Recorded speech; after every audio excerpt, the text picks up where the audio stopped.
Welcome back, everybody. Today, we're very pleased to have Mary Trump with us. Mary, you may recall, is the daughter of the late Fred Trump Jr., a commercial pilot with TWA and the brother of President Donald Trump. Mary is herself a psychologist, which I was intrigued to see because I honestly thought you might be I thought you might be a lawyer, actually, because you remind me you're very legal, like I am, I think, with the brain, legal on the brain. Business person and author, and Mary, of course, is in the news of late because she just authored the book Too Much and Never Enough: How My Family Created the World's Most Dangerous Man, a book about Donald Trump that she described as a narrative about my family and how Donald Trump became the person that he is. Mary, and if that isn't a lot, a lot for a book, Mary, and I'm here too. Not nearly as important. Oh, Cliff! And John forgot to introduce me because Mary's I'm so much excited cooler and has here. a better story.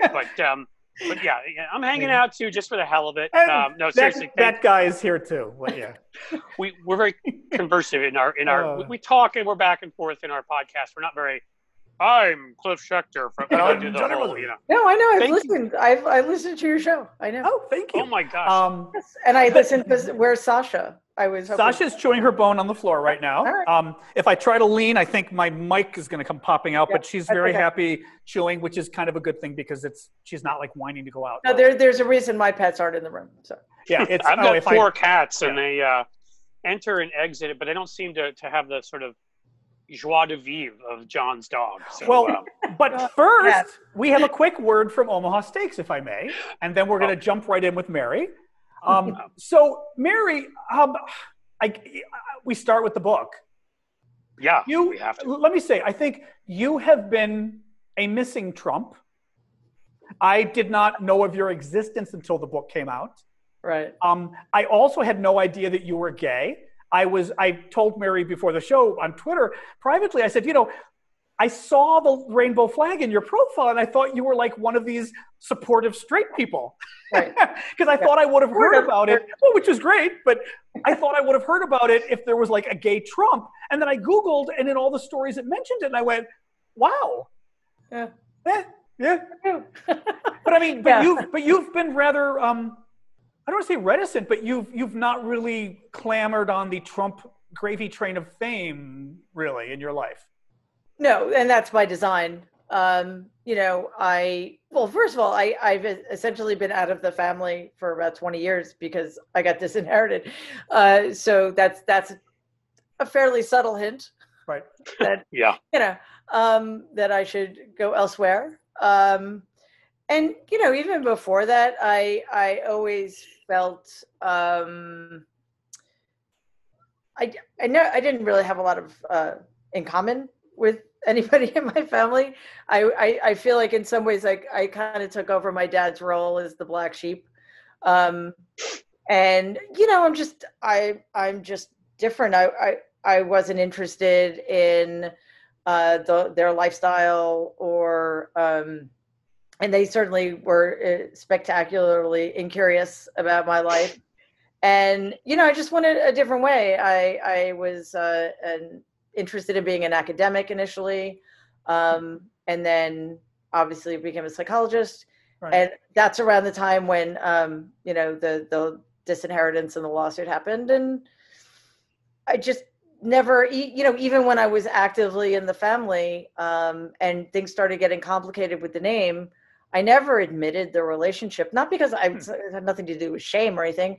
It was easier. People got really weird if they thought that I was related. And I didn't like the way people responded. It made me really uncomfortable. So it was just easier to say, nope, just a coincidence, even though I look exactly like all of them. And it's a really uncommon name and I'm from New York. Right. So, Cliff, real quick, I just want to ask you in that vein, so real quick, but what about, your cousins then? So Ivanka and those guys are your first cousins. Yeah. And have you had any contact with them over the years, really? Or not the kind of, my first cousins are like my best friends. Yeah. Well, who knows what it would have been like if we'd been sort of close in age, but we're not. Donnie's 12 years younger than I am. Ivanka's 16 years younger than I am. And I don't know how much younger the rest of them are, but younger than that. So, I think it requires making an effort So I only really saw them at holidays.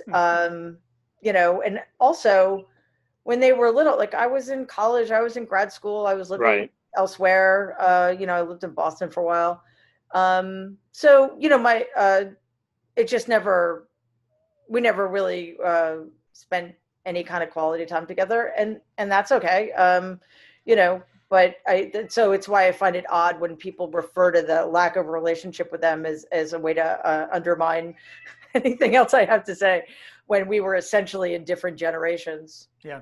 And I mean, I would think for you said you're in Boston for a while, so that maybe is a little different, but I don't think everybody always knows. I mean, I grew up in New York City, and, you know, from the early 80s on, you know, the Trump name was so big that I would, you know, think that would be even a polarizing name and relatively uncomfortable back then, right? So, I mean, so for people out there thinking that this is just something new the last 7 years or however many, not in New York. No. That was a challenge growing up too, probably. And, you know, it's a really good point too, because Donald's kids grew up in a way I did not. I grew up in Jamaica, Queens, which was like a lower middle class, working class, diverse kind of neighborhood. I mean, by diverse, I mean back in the 70s, it was predominantly Black and the rest white, and, you know, segregated by the street I lived on, essentially. So, you know, I took the subway to school. You know, I went to Q Forest, but, you know, took the subway, and we weren't rich. I didn't have rich friends. So it was a completely different universe. And when I was at Tufts going to college, that's when Donald was becoming more and more known. And it was, you know, this is before the internet, it's before cell phones. Right.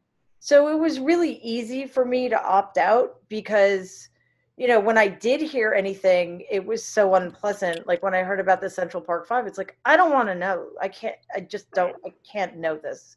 It's too horrifying. So. Why wasn't your family rich? Was this because your father was cut out? Or, I mean, before he died, did he not have the same amount of money that Donald and everybody else had? Or he absolutely did not. I didn't realize that. Yeah, although I mean, I want to clarify what I meant. I mean, I didn't grow up rich. Poor. Yeah. Like we lived in. Yeah. No, I mean, it was this sort of weird combination of having all of the material advantages in some ways, like private schools and sailing camps and all of that other stuff, but also this weird sense of scarcity. I mean, I grew up in an apartment building in Jamaica. My grandfather owned the building, and as I much later found out, I apparently owned 10% of it. But it was a shitty apartment building in Jamaica, Queens. So, right. You know, you were a victim of their own slumlords. Right. Yeah. But to tell you the truth, it's the best thing that ever happened to me, other than camp, was growing up where I did, because it really grounded me and it gave me a perspective that I wouldn't have had otherwise. Right. I mean, that sounds go ahead. I would say, Cliff, if you've got something, otherwise I wouldn't mind delving more into the book. Yeah, no, let's go to the book. I was only going to say, it's funny. Sometime we'll talk. It sounds like your background is a lot like mine in New York, where I grew up in a very middle-class family, Peter Cooper Village, you know, rent control in downtown Manhattan, but went to those kinds of schools. Right. And so if anything can ground you, it's not, again, I'm not trying to sound humble or, you know, like compared to most people, we probably did have a decent amount of money, but compared to the kinds of people you're talking about, you know, with James Murdoch, the year behind me in high school, right? You know, those kinds of families, you feel the difference. Go ahead, John. Go ahead. We'll talk about the book. Why did you do the book now, and why did you not do the book, say, August of 2016, when we knew Donald was the nominee? I'm just curious what brought it to a head, and I'm curious it didn't come to a head earlier. Yeah, no, it's a perfectly reasonable question. And initially, you know, it never occurred to me that he was going to get the nomination, let alone anything else. Us either. So, you know, when he did get the nomination, there wouldn't have been time to write a book. It took me like 2 years. So, and I still didn't think that the horrible thing that happened would happen. I did consider speaking out, because I knew how horrible it would be. I knew how unqualified and ill-suited he was. But there was this, and I discussed it with my daughter, I discussed it with my friends, and I was really sort of gearing myself up for it. And then two things. First, I thought, I don't have anything concrete, it's literally just my experience, my opinion. Right. And the other thing is he was getting away with maligning war heroes, insulting Gold Star families, mocking disabled reporters, and publicly admitting to sexual assault. So what could I possibly have said? What could you add to all of that? Yeah, I mean, I would have been painted as a disgruntled, disinherited niece and been completely dismissed out of hand. So, and probably put myself at some risk for nothing. So it wasn't until Suzanne Craig knocked on my door that I began to understand that I actually might have something tangible to offer. And it took a few months, but she finally convinced me that. And that was a New York Times reporter, correct? Yes, I'm sorry. Yeah, no, it's okay, just so people know. Suzanne Craig and Russ Butner were responsible for writing that extraordinary piece of journalism that was in the Times in October of 1918. No, wonder why that date's on my mind. Yeah. 2018. And, it essentially showed in quite compelling ways that my family was engaged in all of this illicit tax fraud, et cetera. So let me ask you real quick. I'm sorry. I have read this, but I hadn't read whether you had confirmed this. The reports say that you had helped provide some of the tax documents to the New York Times or to the media. Is that confirmed, or are those press reports?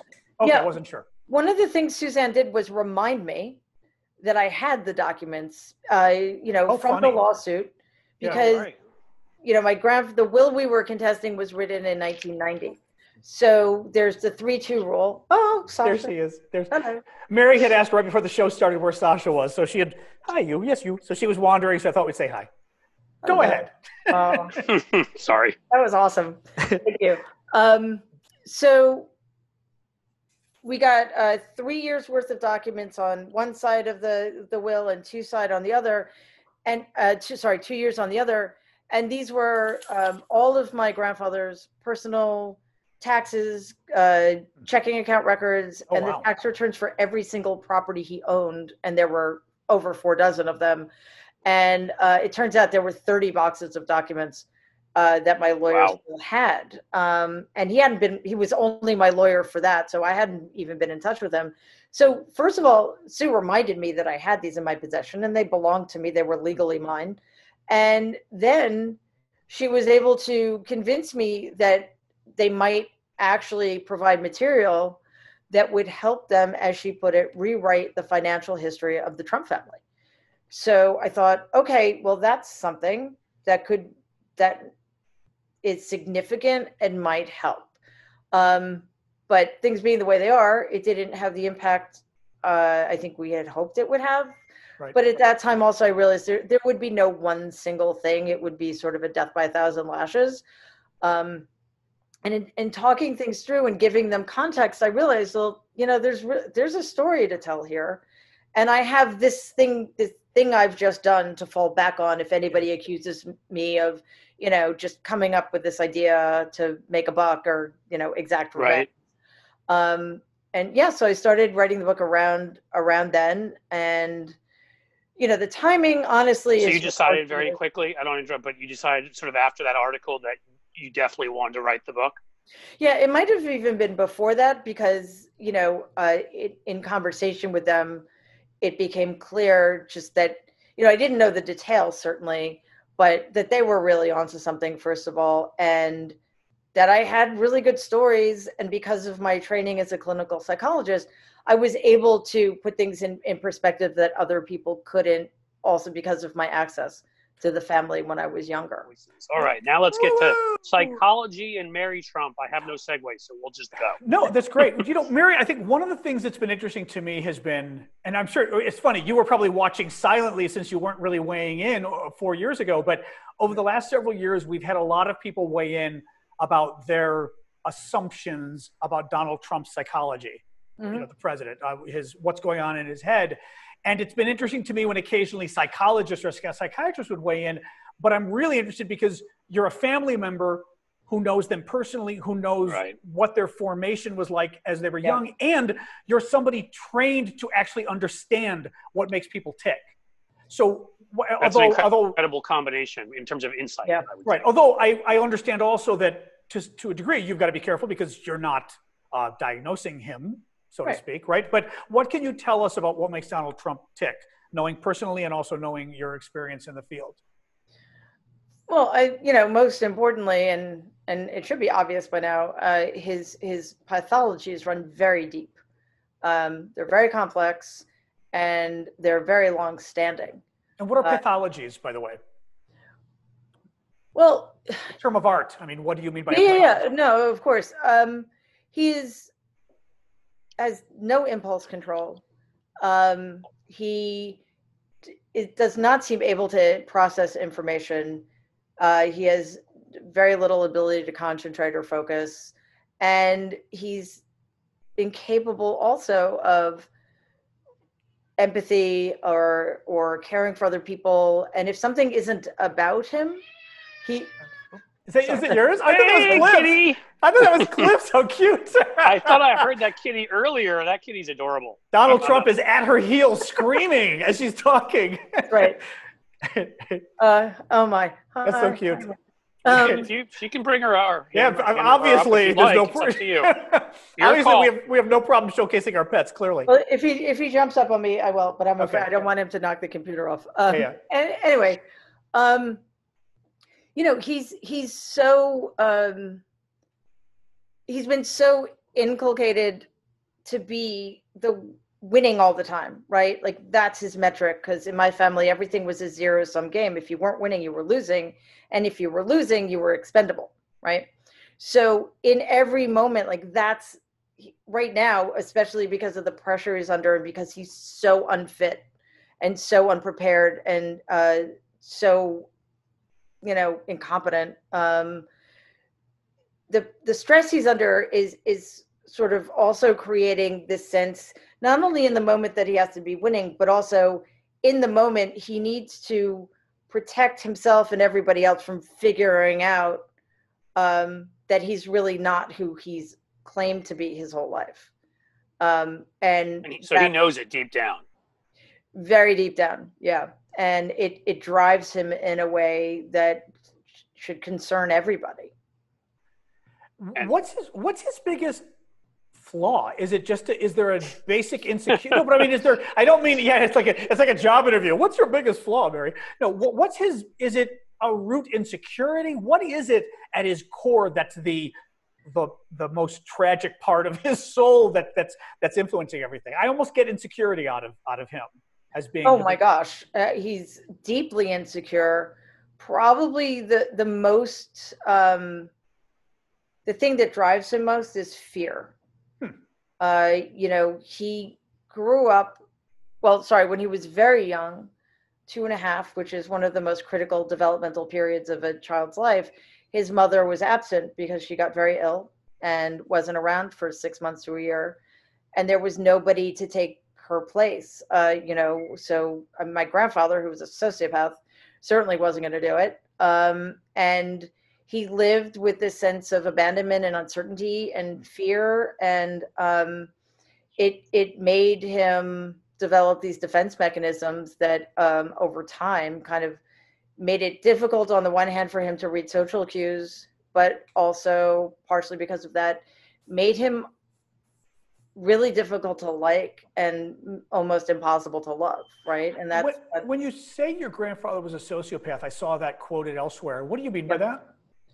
I mean that, and I am diagnosing him. I don't mean that colloquially, My grandfather would be diagnosed with antisocial personality disorder at the extreme end of the spectrum, so at one end of the spectrum, it's just sort of, light criminality and disregard for the truth and that kind of thing. But on his end of the spectrum, it's literally having no regard for other people and it's not that he didn't know the difference between right and wrong, but like Donald, he doesn't care. The rules didn't apply to him. The rules don't apply to Donald. Because they don't think they'll get caught? Is it an arrogance thing or what? Oh, it's absolutely arrogant. Okay. And they never did. So, So right. Yeah. And no compassion, obviously, for anybody victimized in that at all, right? So no, in fact, one of probably the worst, that's hard to tease out which was the worst thing, but one of the worst things my grandfather did that sociopaths do is to use other people as extensions of themselves. So like he was never able to recognize the individual humanity of his children. And they were, those who, like the girls, for example, were not of use to him. So they were irrelevant. My dad, as the oldest son and namesake and heir apparent, needed to be a very particular kind of person in order for my grandfather to make use of him. Right. But my dad was characterologically not that person. So my grandfather, it took him a while to figure it out. And he was very psychologically abusive to my father. And Donald watched that. What kind of person did your grandfather need your dad to be? Who did he want? What did he want to groom as his heir? What kind of person? He wanted a tough guy, a killer, somebody who would do whatever it took to win, whatever that meant, right? Who had no compunction about, taking favors or crossing lines. Sounds like a mobster. Yeah. Yeah, I can't speak to Donald's involvement with figures like that, but my grandfather was certainly involved with people like that. I mean, we're talking about Brooklyn and Queens real estate in the 40s, 50s, and 60s. So, it was sort of unavoidable. The 5 families and there's a lot of, right. I didn't realize that. Okay. Yeah. So by virtue of the fact that Donald was 7.5 years younger than my dad, he saw how my grandfather treated my father when he realized that, Freddie was too kind, too generous, not serious enough, which meant didn't only care about the family business, right?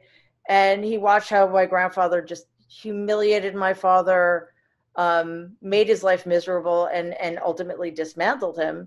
And because Donald, who knows what Donald would have been like if he'd had different parents, but he certainly had the capacity to become the kind of person my grandfather wanted him to be. Did his mom? So can I ask? Go on, close. But then I want to ask her about Trump's mom too. But go ahead. Yeah, this one is important. I kind of want to get a feeling for it because obviously we always have the nature versus nurture argument, right? Yeah. Is this kind of sociopathy? Is this can it be passed from generation to generation? I'm thinking of the fact that when it comes to just purely behavioral, I'm sorry, I'm jumping into your area here and I'm not nearly as smart. So, but I mean, obviously I don't have the background, but I think of let's say the Kennedy family, where Joe Kennedy pushed the kids, to be, they all had to play these sports and be, very sort of athletic. And a lot of people think that that's why John F. Kennedy ended up being such a womanizer, because this is part of what you did as a man. So I guess what I'm getting at is, are you saying you think that Donald, because of his dad, became this completely, or do we think maybe some of it was that the sociopathy was passed through genes? Oh, no, I again, it's impossible to know what Donald would have been like under better circumstances. Like maybe, I believe that my grandfather was born a sociopath. Right.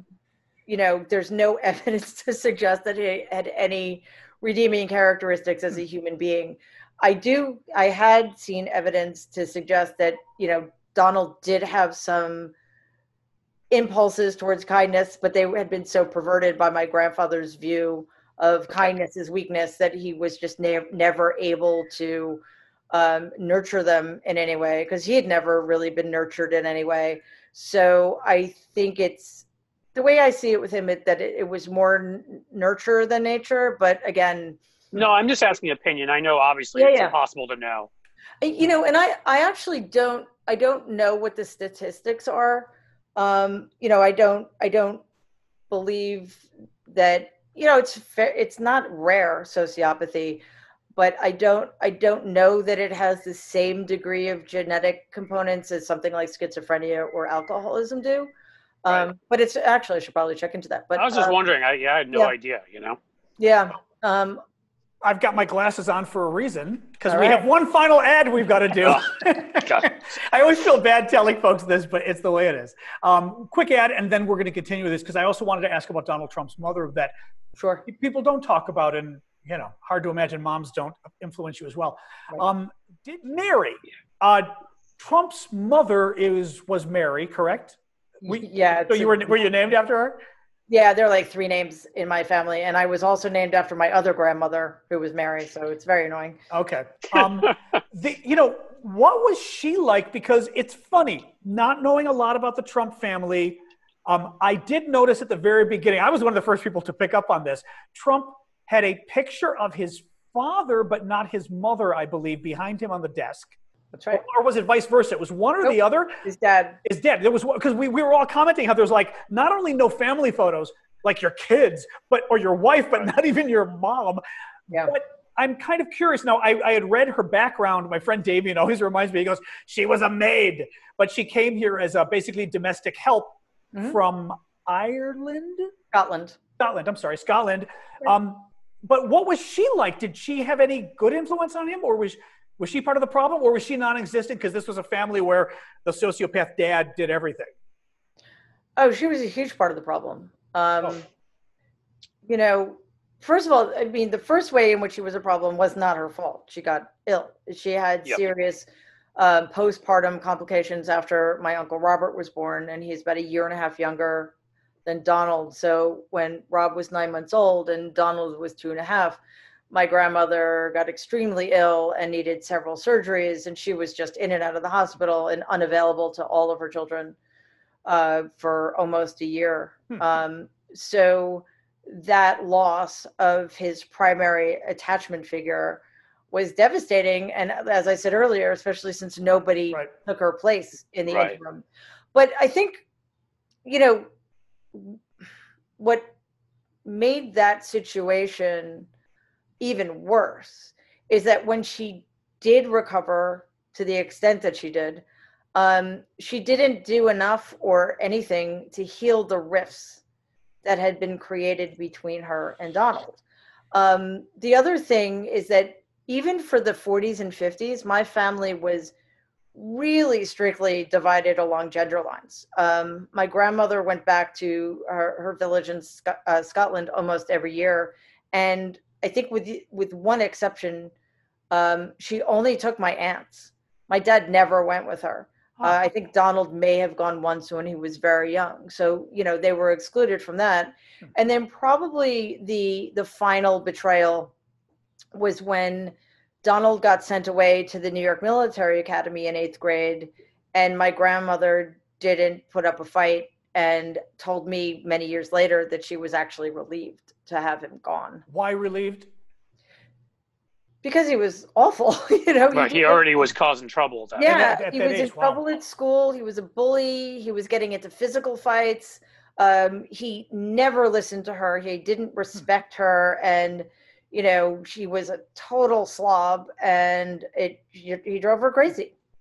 And my grandfather, and this actually surprised me when she told me, he didn't do anything about it, because I think at that point, my dad was still the focus, was still supposed to be the one to take over the empire. So he didn't have any use for Donald, and wasn't going to waste his time. And he was practically never home. So it didn't really affect him that much.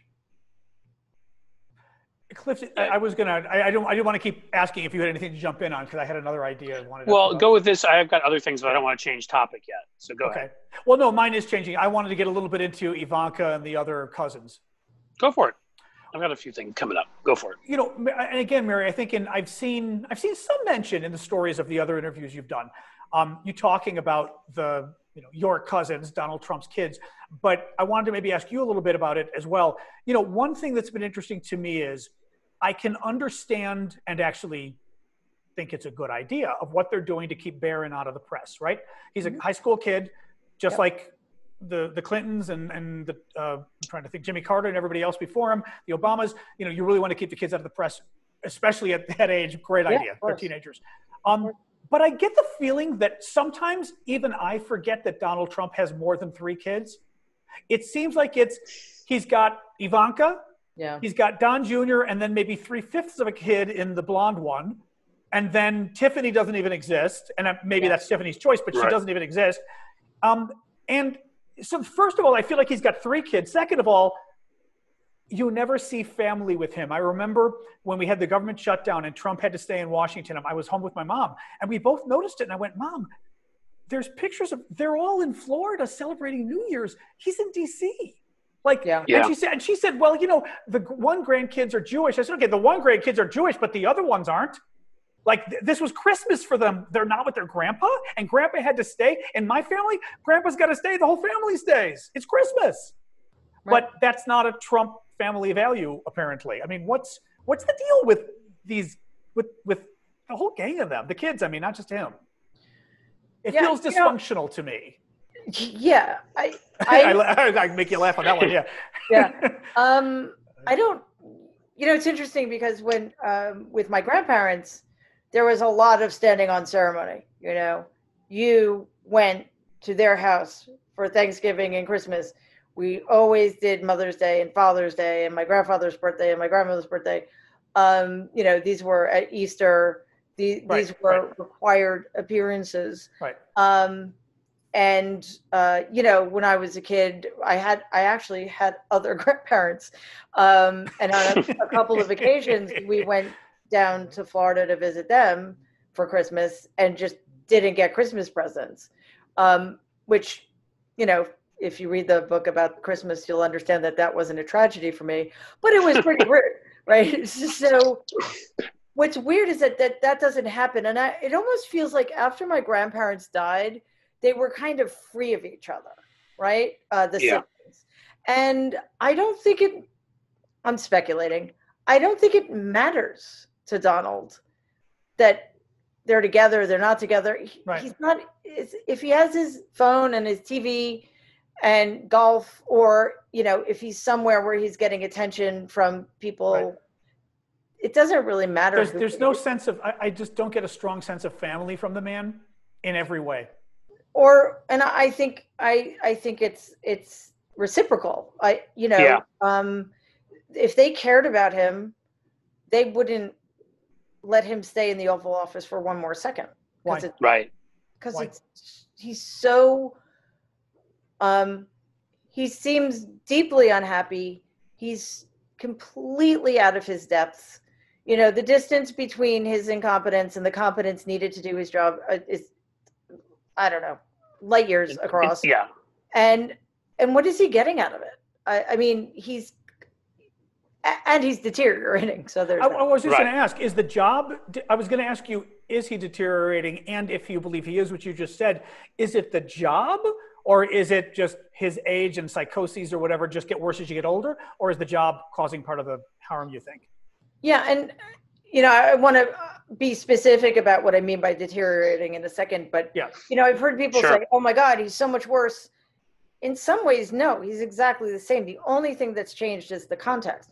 It's one thing if you have, some New York Post gossip columnist asking you what your thoughts on nuclear weapons are in the 80s, and you're never challenged and you can say whatever you want. Right. Which is exactly what he did with the Central Park 5, which was just disgusting. Just threw out whatever he felt like, because that's what he's always, exactly. Right, just stirring stuff up to get attention. Now, he can't do that. Don't get me wrong. It's not like he's getting enough scrutiny or enough pushback, but he's getting some. He's getting more than he ever has. And he cannot speak coherently about COVID-19 or the Russia bounty thing because he doesn't understand anything, except does it benefit him in some way, right? Right. So when I meant he's deteriorating, I simply, psychopathologies any kind of psychiatric illness, which is like any other illness, they do get worse over time if they're left untreated, and if you continue to put yourselves in stressful situations. So, like, the simplest thing to say about Donald right now is that he's not going to get better, and he's most certainly going to get worse. So, thinking about that, because I wanted to ask you about Marianne. I mean, how long? So she's a longtime judge. This is your aunt, his sister. Yeah. I work with the Innocence Project here. It's something that I take a lot of is important to me. Yeah. And the thought, because she doesn't seem like she's sort of on the same level as Donald Trump, but certainly you don't portray her and others. She doesn't seem like a particularly good person. When I put it that way, I mean, do you think that she exhibits some of the same traits, so that I mean, do we think that she's been at all a competent judge, or a judge that cared to mete out justice, or just as somebody, do we have essentially Donald Light sitting on the bench for 30-something years? I don't question her. I mean, first of all, I don't know enough about what she was like as a judge, but I wouldn't be surprised if she served with some integrity. That's good to hear. Given what things that she said that seem important to her. She's strangely socially liberal. She's pro-choice. She's pro-marriage equality. So in that regard, I'd say no, and I really hope that's the case. And I don't have any reason not to think so.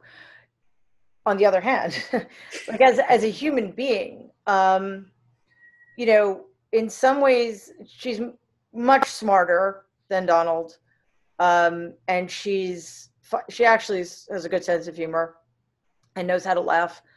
But she's also struggles with kindness, because again, in my family, to be kind is to be weak.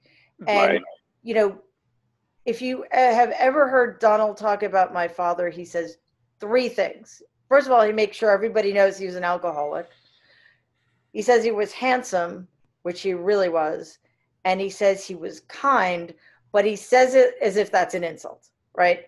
As if that's not like, oh, well, he was kind. That's why he ended up the way he did. The other thing about Marianne that's very interesting is, like, she's a pale version of Donald in the self-aggrandizement department. She's constantly talking herself up. She gave the best speech ever. It was the most well-received. She was, the most accomplished. She was the best prosecutor in the United States. And I'm like, how does one even determine that? But whatever. So like an Emmys kind of award for that kind of thing? Yeah, I guess. But what's interesting is she doesn't say it. She says it with a great deal of self-consciousness and not a lot of conviction, whereas Donald has no self-consciousness. Like, he believes it from the second it enters his head and the moment it enters his exits his mouth. And she's always not entirely confident. Can I mention real quick? You made me think of this. The anecdote about when you first met Melania, Trump's current wife. You want to tell people about it? Yeah, well, she's a brilliant conversationalist. Is she? No. Oh, no, I was gonna. Well, no, I thought you were joking. That I thought, God, maybe we don't know this about her. No. She said one word during the entire conversation. Oh God! And it was in response to a lie Donald told about me. He was, it was just the 3 of us. I usually am much smarter about not arriving early, but there I was with them. And then you're trapped. Yeah. Oh gosh, exactly. That's the worst. And he started telling the story about how he hired me, but before then, I was a total disaster. I dropped out of school, and I was a drug addict, or I was doing drugs. And she said, the only word she said in response to that was, "Really?" And I said, no. No. Wait, you actually did say no? Yeah, because I honestly, this is completely true. I've never done drugs in my life, so I was going through a hard time, certainly, but I wasn't doing drugs in a gutter, but somewhere. Yeah, that's all she I mean, said. what a crazy thing to even make up about you. Can you imagine being introduced to somebody going, oh yeah, and she does drugs too. Like, what are you talking Yeah, about? I know, but doesn't it sound like him when you Oh, think of God. the stories he tells? It's like this, Oh, right? Everything's so terrible, and then it's great, and oh. You're Until I exactly right. saved her. That was the point, right? It made a Yeah. better story because Yeah. he was. Remember, the book I was supposed to write was The Art of the Comeback. So the worse he started out when he began his climb back up the mountain of success, the better the success seemed. So the worse I was, not that of course I could ever achieve the level of success he could achieve, but it made it look just a better story, and two, it made his willingness to hire me, make him play a role in my comeback. He's such a kind-hearted man, so Yeah. benevolent. That's He hired the derelict. Yeah, basically. Right. God, I just can't even imagine growing up in that family. I mean, but it does make me wonder about. Well, and again, Don Jr. and Ivanka. Look, I think they're the two that clearly get the most attention. Don Jr. because he drives us nuts. Ivanka drives us nuts in her own way too, but a little differently. But well, I want to ask a story along those lines. I mean, yeah, go ahead, because I want to. Well, you can go ahead. I just want to make sure that at some point we delve a little bit more into Donald Jr. and Ivanka, because I'd like to hear more about them. Well, no, that's what I want to ask about Donald Jr. Because the story is, and again, somebody, and you may have seen this, Mary. Somebody put this up on Facebook a couple of years ago, and it actually gave me some sympathy at that time for Donald Jr. And I've tried to maintain it, but it's very difficult. Which is, the story was when he was at Penn, Don Sr. showing up. And to grab him to drive him back up to New York, Philly's only an hour and a half away for a Yankees game. Mm-hmm. And Don Jr. is wearing, a Yankees hat and a jersey like any kid would. And then he's supposed to be his dad starts screaming at him on the freshman dorm hallway in front of everybody that he's not dressed appropriately and smacks him across the face to the ground. You hear some of that and you see how Don Jr. so vociferously defends his dad and his dad's honor now and almost wants to be him. I mean, I don't know about your thoughts as a psychologist on that, but does it seem like we now have another generational repeat of what we saw with Donald Sr. or the current president Trump trying to become his dad? In other words, was Don Jr. someone who hated his dad, as was said back then, and was trying to be something different in a manner in which your father was something different, but gave into the family pathology because of this kind of behavior from his dad? Yeah, and I would imagine that just as in my grandfather's family, money was the only currency. It stood in for everything. Love, acceptance, respect. I would bet money that the same thing is true in Donald's family. So, my cousin, again, I don't know him any better than you do, but clearly he made his decision about what was important to him. And as for the sympathy, I would say the same thing about him that I would say about Donald. A lot of people in this world have horrible childhoods, and they have parents that abuse them and humiliate them, and they turn out okay. And, they might struggle, but they develop empathy and kindness. I wouldn't recommend wasting sympathy on somebody who murders endangered species anyway. That's a great point. And I haven't been able to. I told you, I try to be a good human being. But I couldn't maintain any empathy for him because how disgusting he is. It doesn't make you a bad human being because, like I said this about Donald, we can have compassion for who that little boy who suffered so horribly. But Donald, the adult in the Oval Office, deserves none of it. There's so much blood on this man's hand that I don't believe that justice is even possible. You had said in one of the interviews, I think, that or maybe you said it in your book. I haven't read the book yet. Tell people again, by the way, the name of the book again is? Too Much and Never Enough, How My Family Created the World's Most Dangerous Man. Okay. Which, by the way, sold 950,000 copies the first week, I believe. Oh, no, 1.35 million copies the first week. Right. Thank you. Breaking records. And breaking Donald's record, by the way. Selling more books than The Art of the Deal, I believe. That's really all that matters. Exactly. Exactly.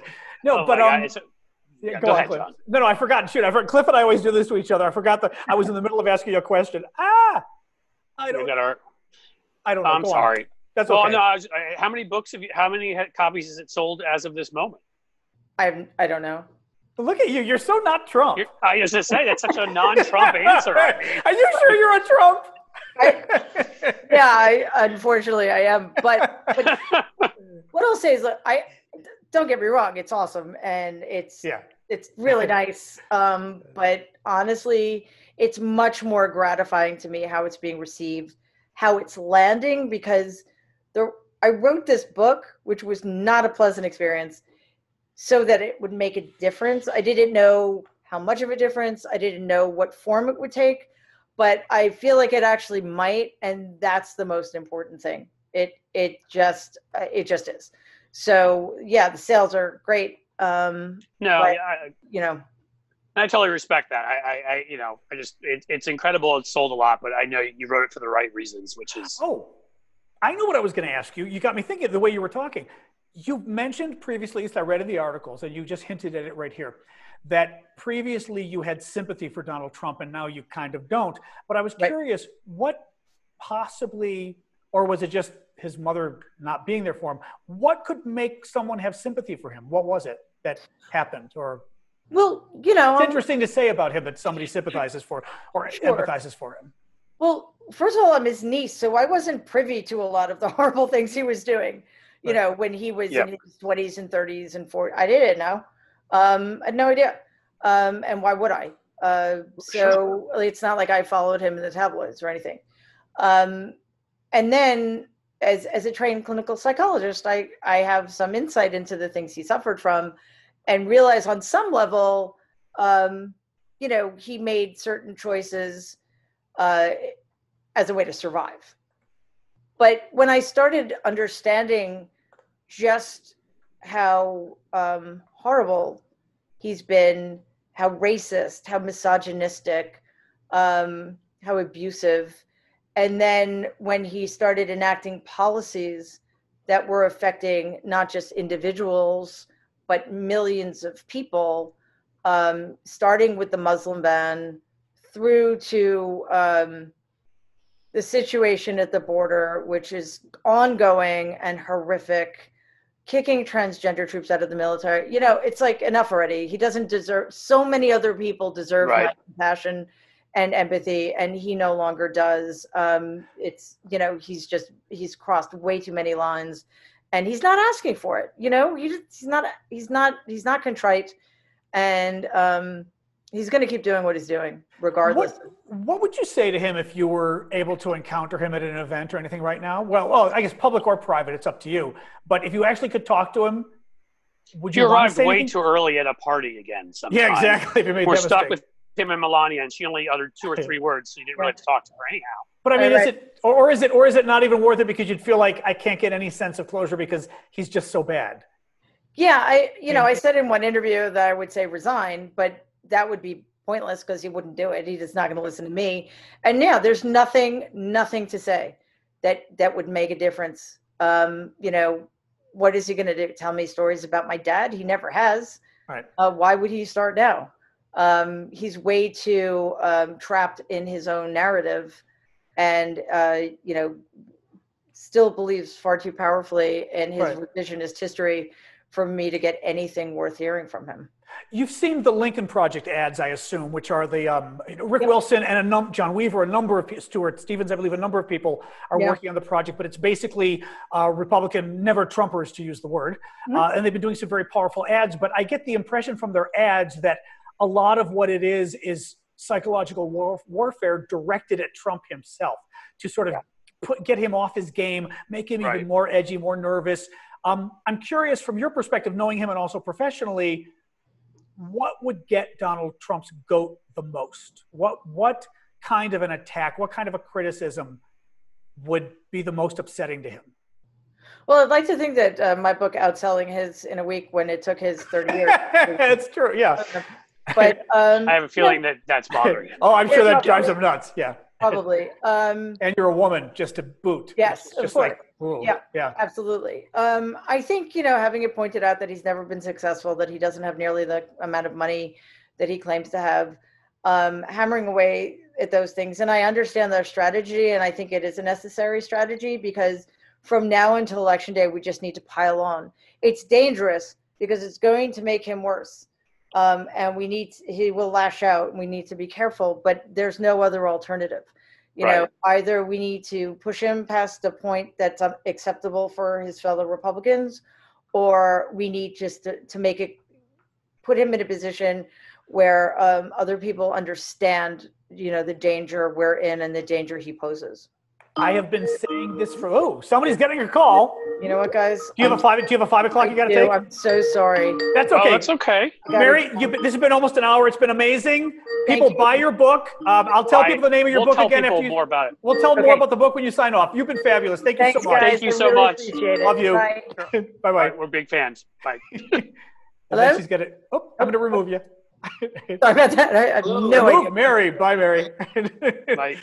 Oh, that's funny. That is funny. Well, I was getting a little nervous when I saw 5 o'clock. She said she could do about an hour, which was great.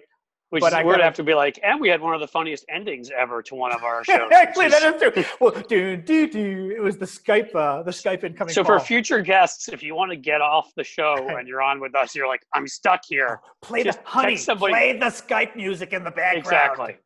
Oh my gosh, that's we got to get up hilarious. this horrible show. She's great. I didn't really get to ask her more about the gay stuff, but we'll have to have her back. She's and the other stuff. I didn't know that she was a listener to our podcast, which is kind of cool. I know. Well, she kept telling before the show. We were talking to her, and she kept coming up with these different. Oh, how is Sasha? She's talking to Cliff about. I mean, it was just like. Anyway, I'm very impressed with her, but she's doesn't like the guy.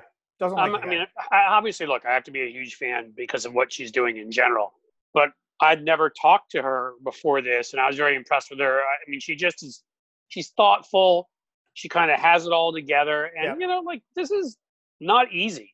Yeah. I mean, think about like anybody out, think about if you said something nasty about a relative of yours and then you had to like go and, I mean, she may run into these folks again. She may be stuck in places with them again. And she's for the whole world, basically saying my uncle's a sociopath and he needs to go, be voted out in huge number. I mean, and he's going to stick his troll army, and he's going to stick his troll army on her. That's correct. I mean, she knows that can't be fun.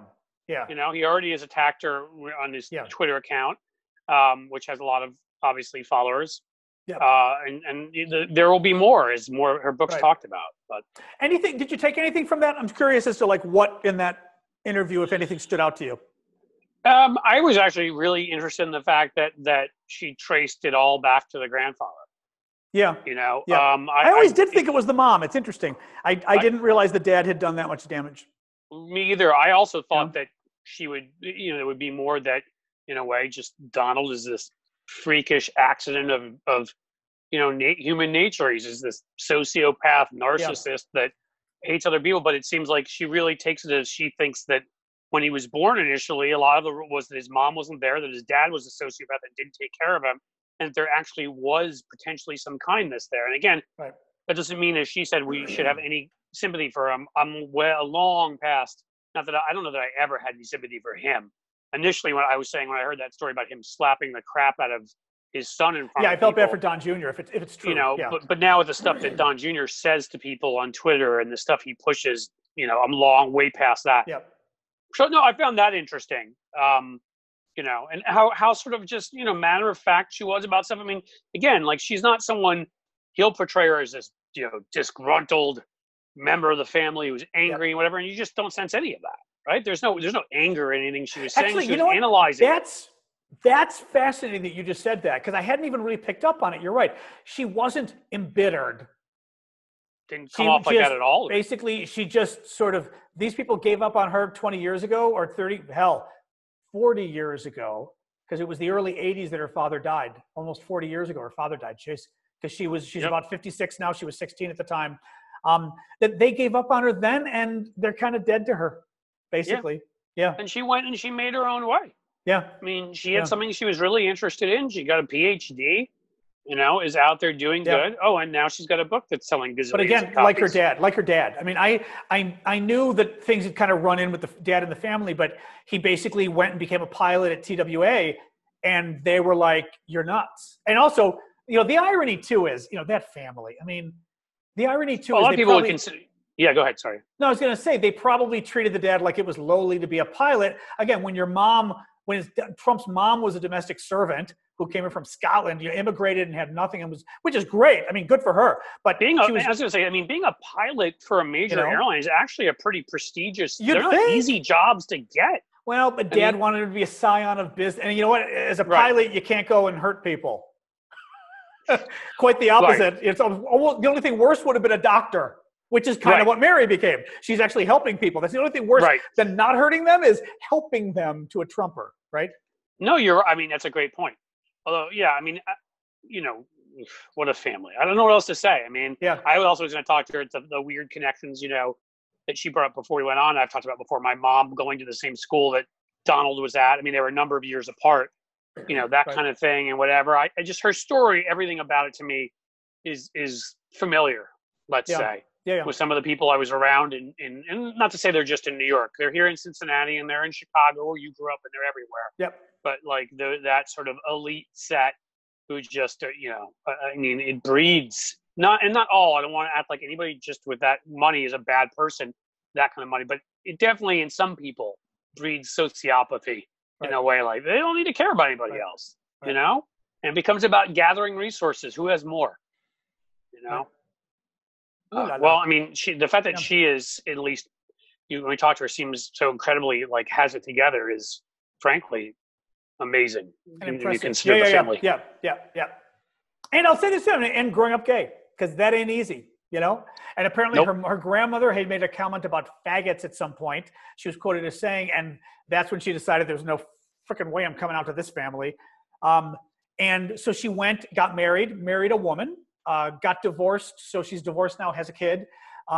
But she did all of that basically under the radar, away from the family, because it just, so imagine, and I can say being gay too, that's a whole other level of being closeted in a way. I mean, she had to be closeted as a Trump because she didn't want to have anything to do with the family, and she was closeted gay in a sense, at least from the family. I would have wanted to get into this with her, to what degree, when she actually just became openly gay, although getting married, that clearly did it, but that may have only been several years ago for all I know. And I would say for our younger viewers today, both listeners today, often, I went to school in Greenwich Village in the 80s. And again, it wasn't what it is now. For people who think it was easy to be gay in the 80s and 90s in New York, I don't know exactly how old she is, but, maybe she's about 50. 80s. She's about 56. She is okay. So gay in the 80s and 90s in New York, it was not easy. Discrimination was still rampant. It was not the New York of today. It was not. It obviously, it's changed. I guess is what I would say, because I went to school in that atmosphere, and the F word you just said that I won't say, you can say it. I will not. I can say it. Yes. It was thrown around.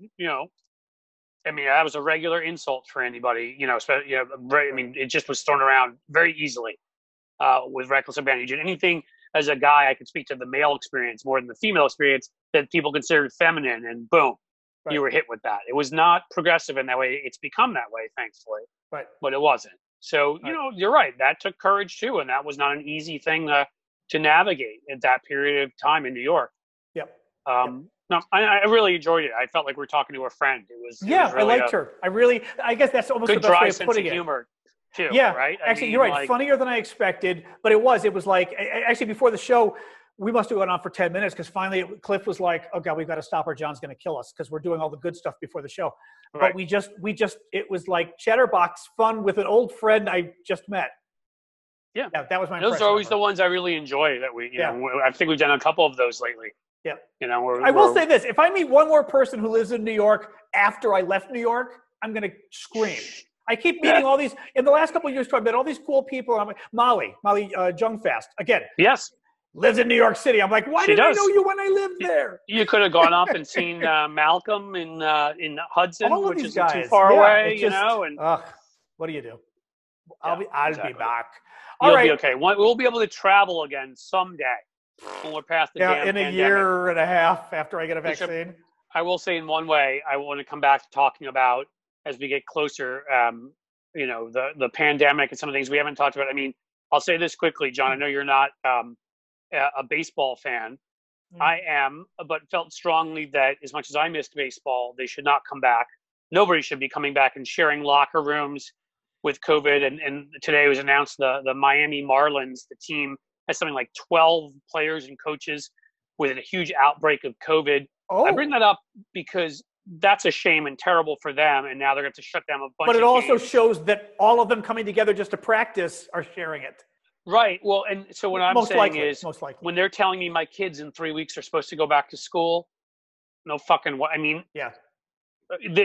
They're in that locker room in the indoor area for, an hour or two before a game, maybe an hour or two after a game. They want kids in indoor schools for 8 hours together, and they're not gonna. They think that this thing is. I mean, so I don't want to get to that now. I mean, this was a great interview but we'll come back to talking about that because that needs to be spoken about more as these weeks are going on. That we have a plan right now, and if what happened in Israel, for example, where there was a mass outbreak when they went back to school, I mean, we could be looking at a whole another a higher wave of this if it's not handled right. So, and I'm sure we'll have more outrages to talk about next time. But I think that's about it. All I've got for this time. Yep, I think we're probably coming back Wednesday, right? We had said. Well, it can be for me. I'm doing a little long weekend thing, and it turns out we're not leaving Thursday. We're leaving Friday. So Wednesday or Thursday, we can do our next one. Great. Then we'll see you guys Wednesday or Thursday. And don't think we're going to be topping this interview for a while, but we're going to try. No. Malcolm Nance and Mary Trump in a row. That's a hot. Those two especially Mary today. What a high point for our little project here. Exactly. All right. Thanks for joining us, guys, and we will see you later in the week. All right. Thanks a lot, guys. Take care. Bye. Do. I have no idea how to turn off the recording. Stop recording. I guess I'm doing the thing that I do when I have to go. Do. Okay. Well, I couldn't figure out how to turn off the recording. Bye, guys. Take care.